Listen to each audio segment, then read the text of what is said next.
to go. There is only one God.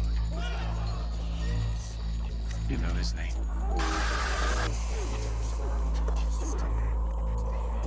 All men know his gift.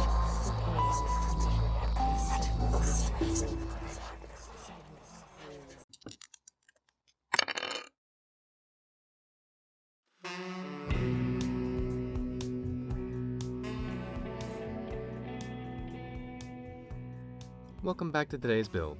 I'll be your guide to this wonderful game we all love. Let's get started. Today's deck is a god among mortals. His name is Myrkle, a lord of bears, not bones, and this is Valar Morghulis. Merkle is a 7/5 for 7 mana that picks up indestructible when we hit half-life and lets us exile our dying creatures to turn them into enchantment tokens, which is crazy powerful, and the internet picked up on Myrkle's favored servants right away. Barrington Medic, Cinderhaze Wretch, and Devoted Druid, each of which go infinite with our commander to provide crazy effects like infinite mana, preventing any damage we'd like, and discarding our opponent's hands in perpetuity. But we can also throw in Jaheira to make any of these pieces act like Devoted Druid and all our other tokens into mana dorks, of which this deck plays many. Because these are creatures that can ramp out our commander and die to become enchantments. The next thing we'll want to look at is trying to help Merkle get that indestructibility. We'll lose life when our opponents attack, of course, but they could use a little help getting there. Lastly, since this deck makes a ton of mana, we'll want something to do with that mana. And since we make a lot of enchantment tokens, we'll want something to do with those as well.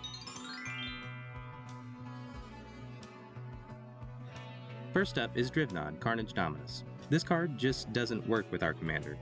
See, this line of text here that says, when our non-token creatures die, you may exile them, is followed by the statement, if you do. Meaning that we only make a second token if we can exile it a second time, which is impossible. Drivnod doesn't do anything here. Sakura Tribe-Elder and Sanctum Weaver are great cards, but not for this deck. For all of the good things they both do for us, and all of the ramp they give us after our commander is out, that's not really when we need that ramp. The ramp we need comes down before our commander, not after. And before Merkle hits the board, Steve here would be better off as a Nature's Lore searching up a Shockland, and Sanctum Weaver is just as good as any other mana dork, but more expensive. We'll pass on this. Blood Artist, Ellis Ilkor, and Zulaport Cutthroat all do way too little in this deck. Yes, a lot of creatures will be dying, but these cards are just so unimpressive. Please stop including these cards in decks where we are not consistently sacrificing at least 5 creatures each turn. Doomwake Giant and Grim Guardian do interact with our creatures becoming enchantments, but not in any way impressive enough to care about. Spoiler alert, we plan on wiping the board anyway to turn our creatures into enchantments, so Doomwake Giant is mostly redundant here. And the life drain on Guardian is worse than it is on Zulaport Cutthroat and Blood Artist. And these need to be gone. Last cut is Woe Strider. Free sack outlets are good, but the slots in our deck need to have a higher payoff than just scrying. We'll pass on this. So, what's our timeline? Turn 1, we'll run out Llanowar Elves, Avacyn's Pilgrim, and Elves of Deep Shadow to ramp and deal out damage to ourselves. Turn 2, we'll play out each of the Talismans, as well as any of those Pain Lands that we can find. Turn 3, we've likely got well over 3 mana, so we can run out Undermountain Adventurer, Hostile Negotiations, or Black Market Connections to refill our hand and keep making our land drops. We're also playing Selesnya Eulogist, Traneth Magistrate, and Mondrak Glory Dominus this turn to help out our tokens and hold off our opponent's game plan. Turn 4, we've got a chance of playing Merkle, but if not, we'll play Eidolon of Blossoms, Citizen Champion, and Archon of Sun's Grace to prepare for the rain of enchantments that are about to hit.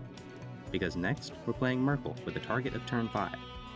If we've got half-life, awesome, but if not, it's not a big deal. He only needs to be on the board for a single turn, because next we'll unleash the wrath of the God of the Dead with Promise of Loyalty, Shadow the Sky, and Depopulate to act as one-sided board clears that also set up our enchantment pile. We're also playing Mandate of Abaddon, Kaya's Wrath, and Fumigate in this slot, since it won't matter what our life total is after the board wipe. One really neat piece of tech here, though, is that Merkle doesn't care about whether the creatures that die are creatures that we own or not. And he also doesn't care about whether or not they're creatures in the graveyard, only if they were a creature on the battlefield. So cards like Karsi High Priest, Thieving Amalgam, or Geeson Glorious Resurrector can help us make tokens of things that weren't creatures, or of things that were from our opponent's decks. Once we've got a stack of enchantment tokens and our opponents have nothing, it's time to deploy the Bears. Myrkle's right-hand druid, Halsin, can take all the mana we're generating and turn our token enchantments into 4/4 bears to attack for lethal.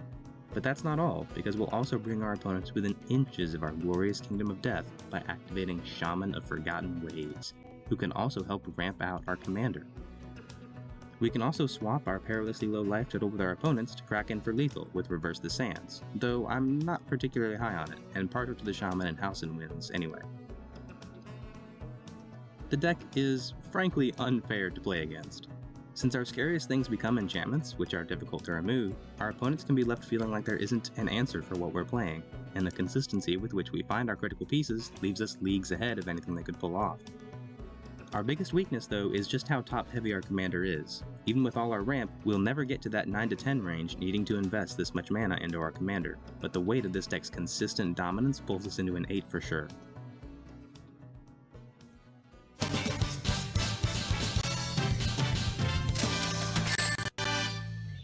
If you like this video, the next decks I'll be looking at can be found here in no particular order, so if you see something you like, make sure to subscribe so you don't miss them, and check out the playlist in the top left for more. Thanks for watching!